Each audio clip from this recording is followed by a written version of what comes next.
Get on your knees and scrub this board clean. Professor Richard Coleman said it like he was ordering coffee, pointing a manicured finger at the janitor in the bleach-stained uniform. Michael Carter didn't flinch, didn't argue. He just knelt slow and picked up the sponge. 300 students watched. Nobody said a damn thing. Coleman threw a stick of chalk at his feet. It cracked against the marble sharp final.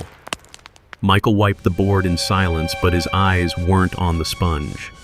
They were on the equation behind Coleman's shoulder, the one Coleman had stolen, the one nobody in that room could actually solve, not even the man who claimed it. Coleman turned satisfied, certain the boy understood nothing.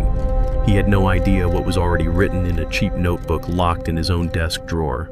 Wrong move. He stole from a genius who built a flawless trap. Let's get into it. The lecture hall smelled of chalk dust and money. Michael Carter pushed his mop bucket through the heavy oak doors. The wheels squeaked once, then went silent.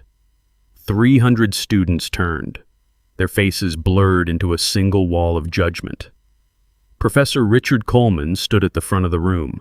His tweed suit was custom-tailored, sharp at the shoulders, immaculate. His gold chalk holder caught the overhead lights and threw a small, arrogant gleam across the marble floor. He did not look at Michael as a person. He looked at him as an inconvenience. "You're late," Coleman said. He did not raise his voice. He didn't need to. Michael lowered his eyes. He said nothing. He had learned long ago that silence was armor. Coleman crossed the room slowly, deliberately savoring the weight of every step. He stopped a few feet from Michael and studied him the way a man studies something he intends to discard. Then, without warning, he hurled a piece of chalk at Michael's feet. It shattered against the marble with a sharp, humiliating clatter. The sound rang through the hall. 300 students fell into a heavy, suffocating silence. "Pick it up," Coleman said. "On your knees. Scrub the board." Michael's jaw tightened. His hands rough and cracked from bleach, and years of labor curled into fists at his sides. He thought of his mother. He thought of the oxygen tank. He thought of the bills stacked on the kitchen table like a small, quiet mountain. He knelt. Coleman smiled. It was not a kind smile. It was the smile of a man who had never once doubted his place in the world, who believed people like Michael existed to clean up after people like him. "This is what happens," he said, addressing the room now, "when discipline is the only language some people understand." A ripple of nervous laughter moved through the front rows. Not everyone laughed. In the back, Jessica Mitchell sat frozen, her knuckles white, around her notebook. She wanted to stand, she wanted to speak. She did neither. Fear, cold and practical, kept her in her seat. She was a graduate assistant with rent to pay and a career still unbuilt, fragile, easily crushed by a man like Coleman. Michael picked up the sponge. It was filthy, soaked heavy with old chalk and grime. He pressed it to the board and began to scrub. The motion was slow, mechanical, humiliating in its simplicity. Behind him he heard murmurs. Someone whispered his name like a joke. Someone else said nothing at all, which was its own kind of cruelty. He kept his eyes on the board. He did not look back at the room. He could not afford to. If he looked up, if he let them see his face, they would see something he could not let them see. Not shame, but fury, banked low and controlled like a fire kept carefully from spreading too soon. Coleman watched him work for a long moment, arms crossed, gold watch catching the light. Then he turned back to his lecture as if nothing had happened, as if a man's dignity hadn't just been ground into marble dust beneath his polished shoes. Jessica's hand trembled as she reached into her pocket. She glanced at Coleman, who had already returned to his notes, oblivious. Quickly, quietly, she lifted her phone and snapped a photo of the board before Michael could finish wiping it clean. She didn't fully understand why. Some instinct told her it mattered that something on that board was not ordinary classroom scrawl. In the photo, faint and half erased, a sequence of numbers and symbols lingered, an accident of geometry no one in the room would recognize as the seed of their professor's destruction. Michael finished scrubbing. He rose to his feet slowly, joint stiff dignity scattered somewhere on the floor with the broken chalk. He did not look at Coleman. He did not look at the students. He gathered his bucket and walked back down the center aisle, footsteps echoing in the silence he left behind. Outside the lecture hall, the cold air hit him like a slap. He stood for a moment beneath the gray winter sky, breathing hard, his hands still trembling, not from fear, but from the effort of restraint. He thought about his mother lying in her hospital bed, tubes in her arm, the steady beep of machines keeping her tethered to the world.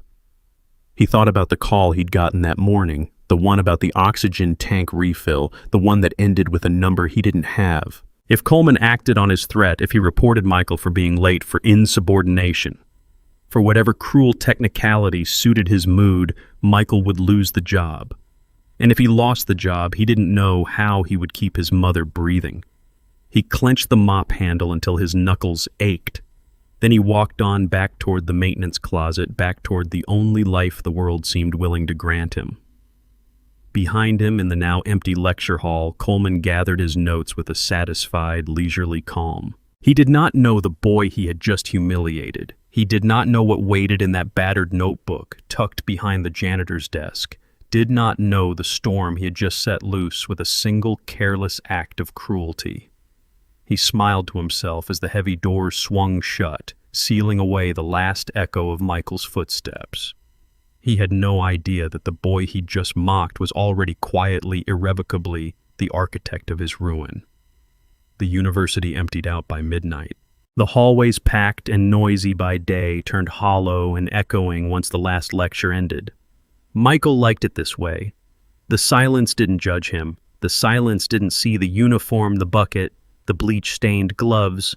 It just let him exist.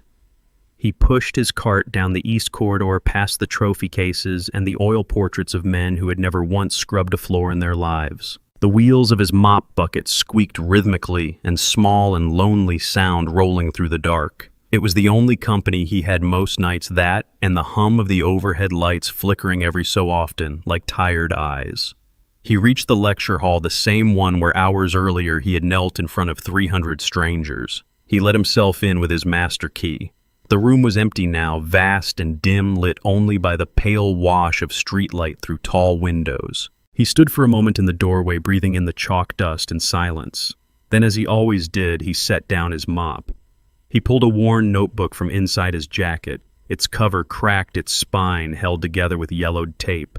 He sat down at the elite desk at the front of the hall, the same desk Coleman lectured from, the same cold marble surface worth more than Michael's entire apartment. He opened the notebook to a blank page and began to write. His hand moved fast, faster than thought almost. Numbers and symbols spilled out in tight, careful rows, equations unspooling like something alive.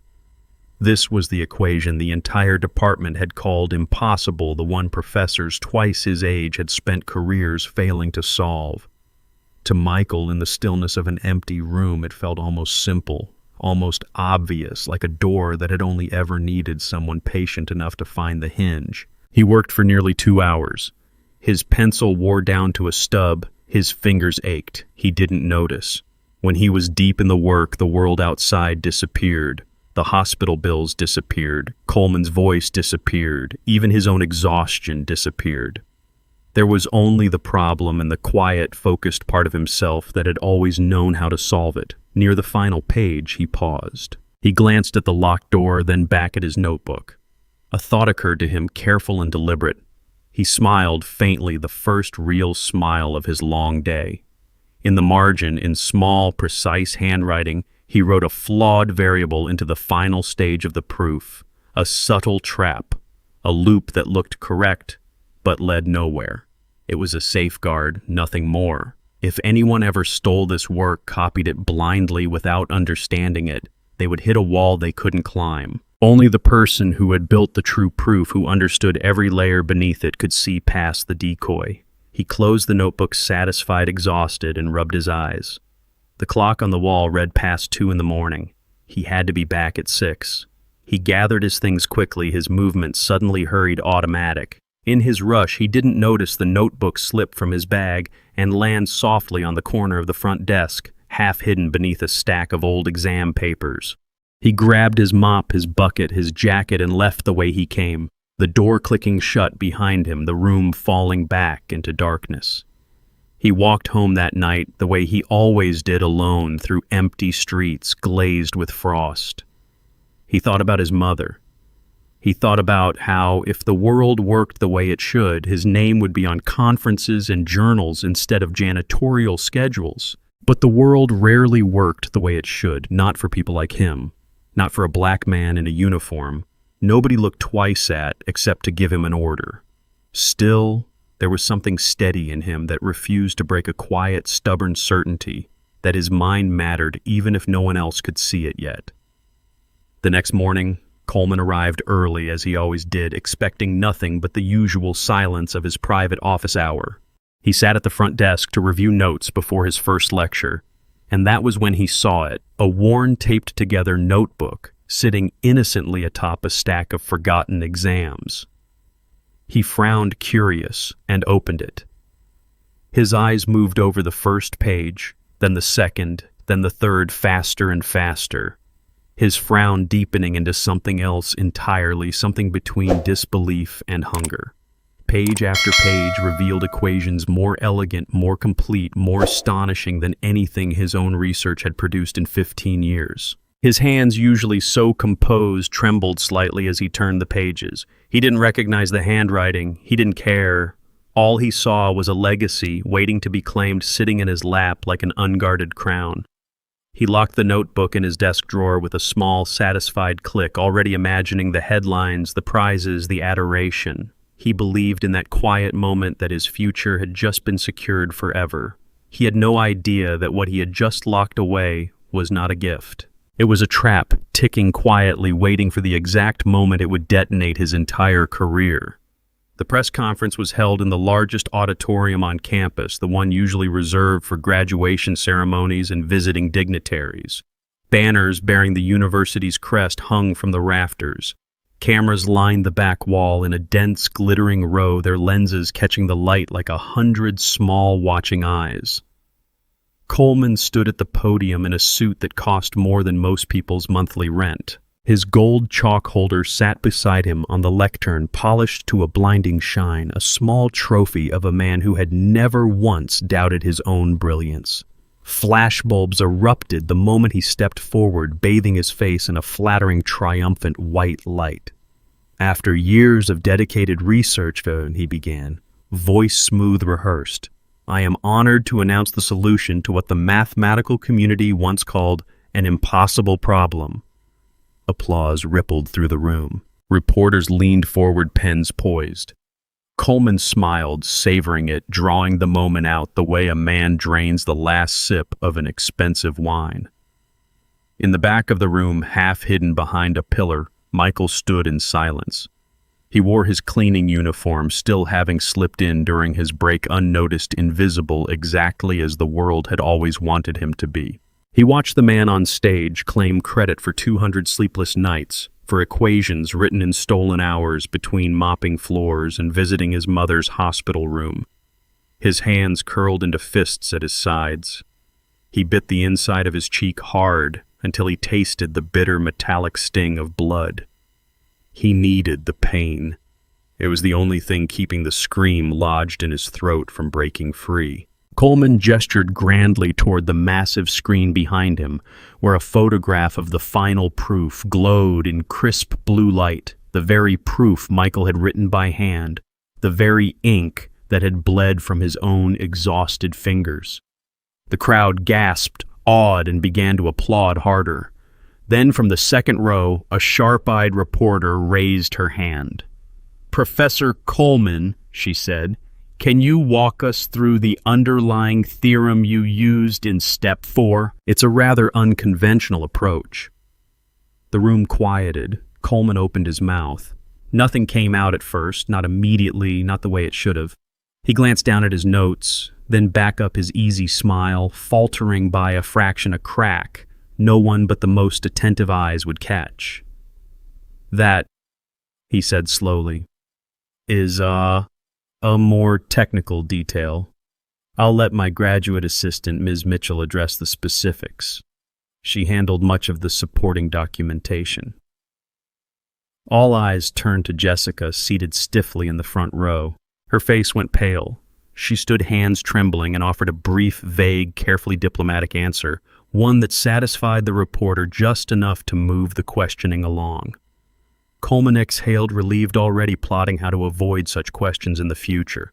Michael watched all of it from the shadows, watched the lie, watched the deflection, watched the world hand a crown to a man who didn't even understand the kingdom he now ruled. After the conference ended, the crowd dispersed in waves of excited chatter, students snapping photos, professors offering handshakes and congratulations. Coleman moved through it all like a king accepting tribute, basking, glowing, untouchable. Michael slipped out a side door before anyone could notice him. He walked fast at first, then faster, until he was nearly running, putting distance between himself and the auditorium, between himself and the unbearable weight of watching his life's work paraded as someone else's triumph. He found himself outside in the cold afternoon air, gripping the iron railing along the quad with both hands. He thought about marching back inside. He thought about screaming the truth in front of every camera. He thought about how it would end, a black janitor with no credentials, no proof, no power, accusing a tenured beloved professor of theft. He knew exactly how that story would be told, and it wouldn't be told in his favor. He thought of his mother. He thought of the hospital bills. He thought of the price of speaking too soon, too loudly, without a plan. So he said nothing. Not yet. Instead, he stood there in the cold, breathing hard, letting the fury settle into something colder, sharper, more useful. He would not scream. He would wait. He had built a trap into that proof, a single flaw that only he understood, and somewhere down the line, Coleman would walk straight into it without ever seeing it coming. The world had applauded a thief and crowned him a genius. But the real architect of that brilliance stood quietly in the shadows of the quad hands, still trembling, blood still bitter on his tongue, already sharpening the blade he would one day use to take it all back. Absolutely not. He stole a struggling son's life's work and paraded it around like his own brilliance. If that were me, I would have lost my mind in that press conference. Imagine watching a fraud take the exact credit that could save your mother's life. The audacity is real. Michael decided to go to the dean's office on a Tuesday morning, 2 days after the press conference. He hadn't slept. He hadn't eaten much either. He had spent the weekend rehearsing what he would say, how he would explain it, how he would prove a truth that existed only in his own memory, and a stolen notebook he could no longer access. He wore his cleanest shirt, the one without bleach stains, the one he saved for emergencies. It felt strange against his skin, stiff, unfamiliar, like armor borrowed from someone else's life. He never made it past the front hallway. Coleman was waiting outside the dean's office. Arms crossed, his expression calm, in the particular way of a man who has already won before the fight begins. "Mr. Carter," he said, voice pleasant, almost warm. "What a surprise." Michael stopped walking. His stomach dropped, a cold, sinking weight settling low in his chest. "I need to speak with the dean," he said. "About what?" Coleman tilted his head, feigning curiosity, though his eyes carried no curiosity at all, only calculation. Michael hesitated. He thought about saying it plainly, about the notebook, the theft, the truth. But something in Coleman's posture, in the stillness of his stance, told Michael he already knew exactly why Michael had come. He never got the chance to answer. 2 campus security officers appeared from the side hallway, moving with the practiced, unhurried efficiency of men following instructions given well in advance. "Michael Carter," one of them asked. Michael nodded, confusion flickering across his face. "We need you to come with us. There's been a report of missing lab equipment from the chemistry building. Your access badge was logged at the scene." The words landed like a blow. Michael's mouth opened, then closed. He had never set foot in the chemistry building, not once, not in 3 years of work. He looked at Coleman, and in that brief, terrible instant he saw it, the faint, satisfied curl at the corner of the professor's mouth, the kind of expression a man wears when a plan unfolds exactly as designed. "That's not true," Michael said. His voice cracked not from weakness, but from disbelief. "I've never been in that building." "The evidence says otherwise," Coleman said smoothly. "I'm afraid the university takes theft very seriously, Mr. Carter, especially from someone already on thin ice." The two officers escorted Michael to the dean's office anyway, though not for the conversation he had hoped for. Instead, he sat across from a tired, overworked administrator who barely looked up from the paperwork already prepared, already signed, already final. Michael's scholarship revoked. His employment terminated, his student records flagged. The dean reached for a stamp, pressed it hard against Michael's file, and lifted it to reveal a single word in sharp, red ink: expelled. Michael stared at it. The room felt impossibly cold, the air conditioning humming overhead, freezing the sweat that had gathered along his hairline. He thought of his threadbare winter jacket hanging by the door at home, its collar frayed and thin, utterly inadequate for a New England winter, and yet it was the only one he owned. "You'll need to vacate university housing within 48 hours, the dean said, not unkindly, but without any real weight behind the words either. Just procedure, just another file closed. Michael walked out of that office a different person than the one who had walked in, erased, cut off, cast out of the only system that had ever offered him, however cruelly, a sliver of a future. He didn't see Jessica standing near the filing cabinets in the administrative office down the hall, her hands trembling as she sorted through a stack of student records Coleman had ordered shredded. She paused on Michael's file, his original admission documents the proof that he had been a brilliant, properly enrolled student before any of this began. Coleman wanted it gone, erased completely, as though Michael Carter had never set foot on this campus at all. Jessica glanced toward the door. No one was watching. Her hands shook as she slid the folder into her bag instead of the shredder bin, her heart pounding so hard she thought it might give her away. She didn't know why she did it. She only knew that destroying it felt like destroying the last evidence that any of this had actually happened, the last thread of truth in a story already being rewritten by powerful men. Outside, Michael stood on the steps of the administration building, snow beginning to fall in slow, indifferent flakes. He had no job, no scholarship, no income, and somewhere across town his mother lay in a hospital bed that cost more by the hour than he had ever earned in a week. He thought about how easily the system had discarded him, how quickly 3 years of brilliant, exhausting work had been reduced to a single red stamp and an empty file drawer. They had thrown him out like voiceless trash, expecting him to disappear quietly the way the world always expected men like him to disappear.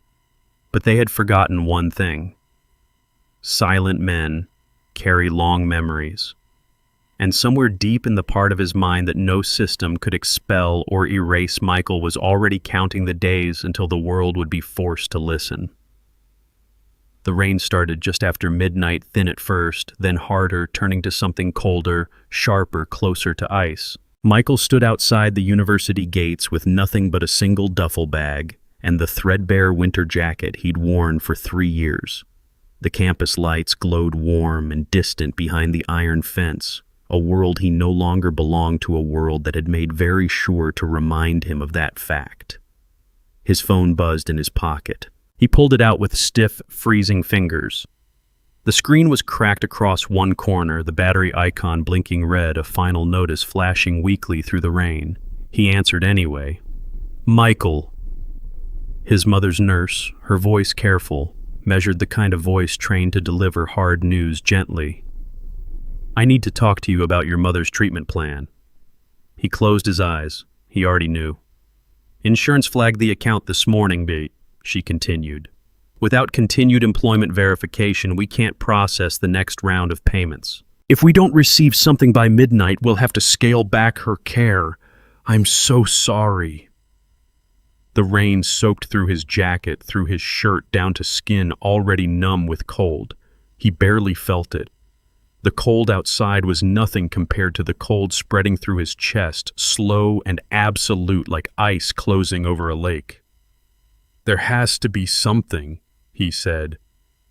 His voice came out smaller than he intended, raw, stripped of the careful control he usually wore like a second skin. "I wish there were," she said. "I really do." The call ended. Michael stood there alone, soaked, shaking, staring at the dark screen of his phone as though it might rewrite itself if he looked hard enough. It didn't. Nothing did. Not for people like him. He thought of every door that had closed in the last 3 days. The job gone. The scholarship gone. His name scrubbed from the university's records as if he'd never set foot inside those halls at all. And now his mother, the one person who had ever truly believed in him, about to lose even the fragile thread keeping her alive. He sank down onto the curb, the icy rain pooling around his shoes, and put his head in his hands. Somewhere behind the gates, faint and warm, he could hear laughter drifting from the faculty lounge, the clink of champagne glasses raised in celebration. Coleman's celebration.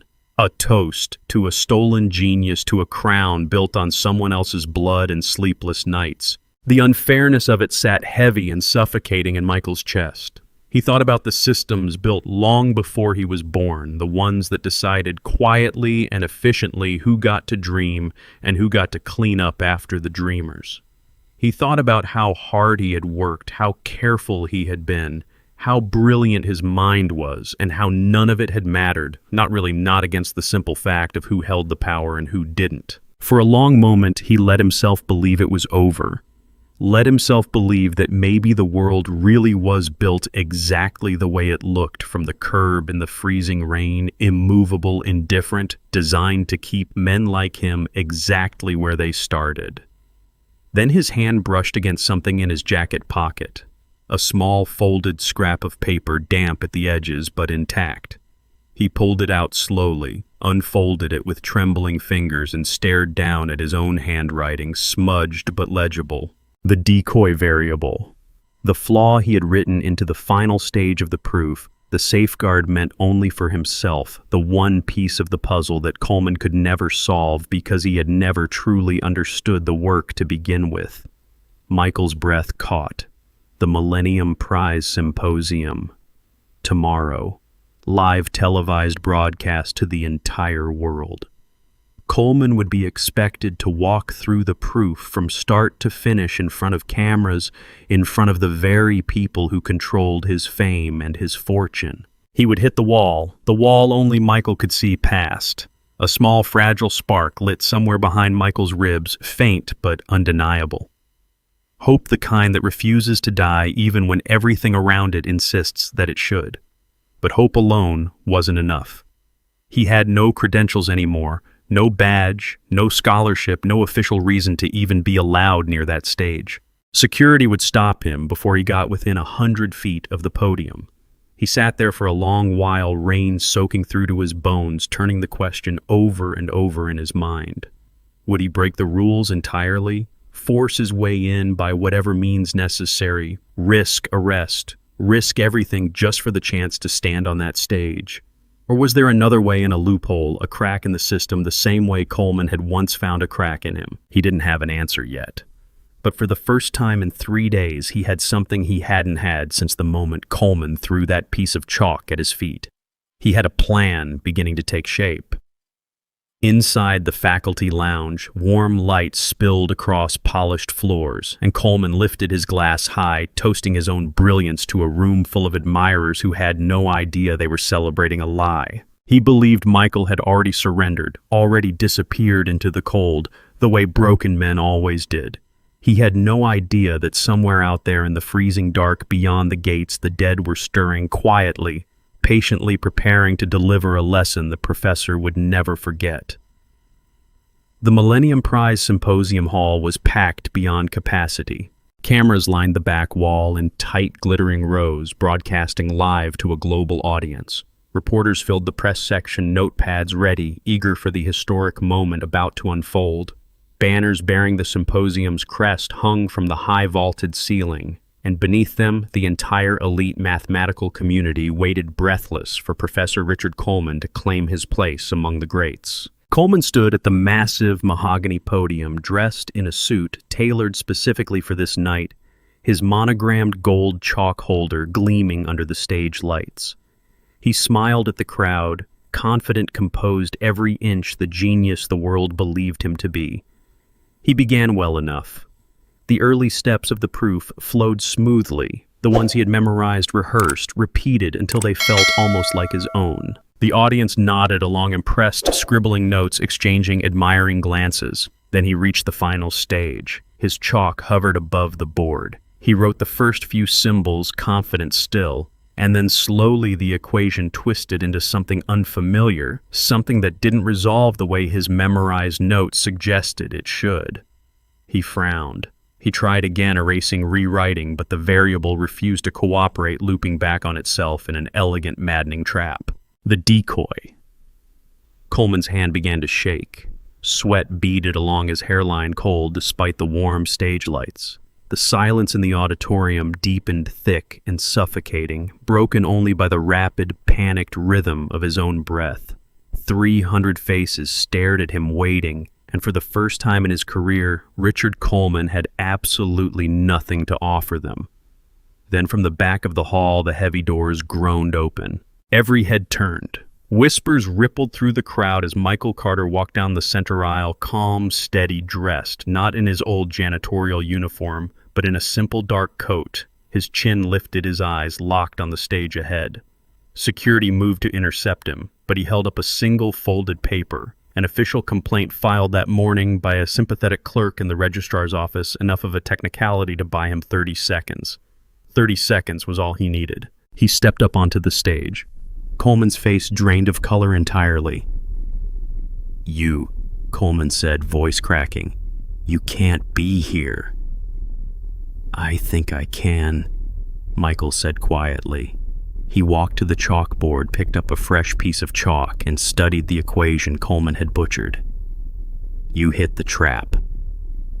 Gasps spread through the audience. Cameras zoomed in. Reporters leaned forward, sensing history shifting in real time. "This proof," Michael continued, voice calm but carrying easily through the silent hall, "has a flaw built into the final stage. A flaw I put there myself the night I solved it. Anyone who copied the work without understanding it would hit exactly this wall." Coleman's mouth opened, then closed. "That's absurd," he managed. "I wrote this proof. I solved this equation." Michael turned to face him directly. "Then explain the underlying theorem in step 4. The same one a reporter asked you about at your press conference. The same one you couldn't answer then either." The room went utterly still. Coleman's eyes darted toward the audience, toward the cameras, toward anywhere but Michael's steady, unflinching gaze. He opened his mouth. Nothing came out. The silence stretched, painful, damning broadcast live to millions of viewers around the world. In the third row, Jessica Mitchell rose slowly to her feet. Her hands trembled, but her voice when it came was clear and unwavering. "He's right," she said. "I was there. I saw the original notebook. Professor Coleman locked it in his desk the morning after Michael left it behind by accident. I have his original admission file. I have everything." The auditorium erupted into stunned murmurs. Coleman spun toward her, fury and panic warring across his face. "Jessica, sit down." "No," she said louder this time. "I'm done staying quiet." Michael turned back to the board. With calm, deliberate strokes, he erased Coleman's failed attempt and began to write the true sequence flowing from memory, elegant and complete, exactly as he had first solved it months ago in an empty lecture hall at 2 a.m. The chalk moved fast and sure in his hand, the small, ordinary piece of white chalk dismantling line by line the entire weight of Coleman's stolen legacy. The room watched in collective, breathless silence as the equation resolved clean and undeniable on the board. Applause began to build, hesitant at first, then swelling into something unstoppable. Coleman stood frozen beside the podium, his gold chalk holder slipping from suddenly nerveless fingers and clattering to the floor, the same humiliating sound Michael had once heard at his own feet weeks earlier. A board member rose from the front row. "Professor Coleman," he said, voice grave, "can you account for the discrepancy between this proof and the one you presented at the press conference?" Coleman opened his mouth, closed it again. His manicured hands shook violently now, and when he tried to speak, only a strangled, wordless sound emerged. He looked for the first time in his career exactly as small as he had always made others feel. Michael set down the chalk gently, almost gracefully, beside Coleman's fallen, gleaming holder. The contrast was unmistakable. The cheap white stick of chalk lying beside the abandoned monogrammed gold, a quiet, devastating symbol of exactly who had earned this moment and who had only ever borrowed it. Coleman tried to scream, tried to summon some last defense, some final lie to save himself. But the only voice the room cared about now belonged to the man holding the sponge. The auditorium had not yet settled when the side doors opened and federal agents walked in, flanked by university security and 2 members of the Grant Oversight Board. Their arrival cut through the murmurs like a blade, silencing the room in an instant.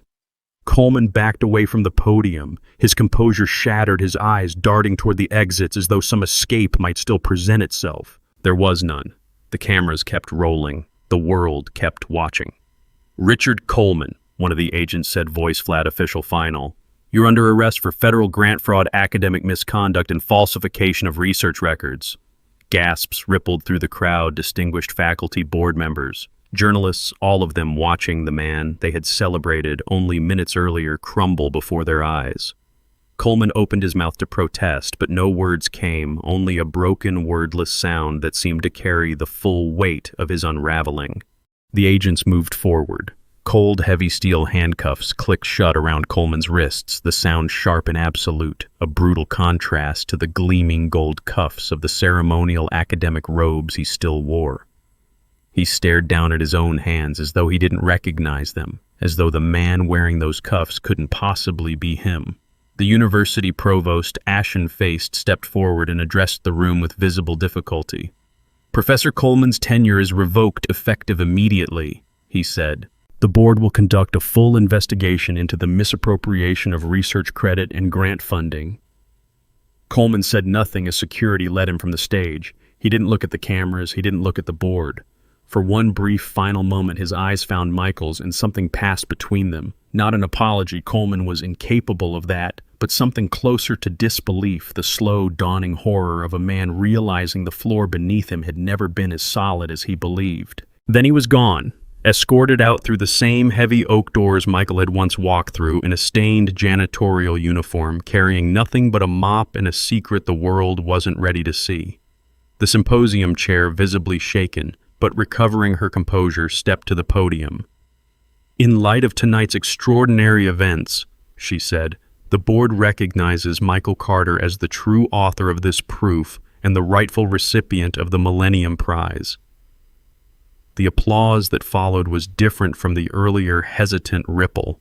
This was full, thunderous, unrestrained 300 people and millions more, watching at home, rising to honor a man the world had nearly erased entirely.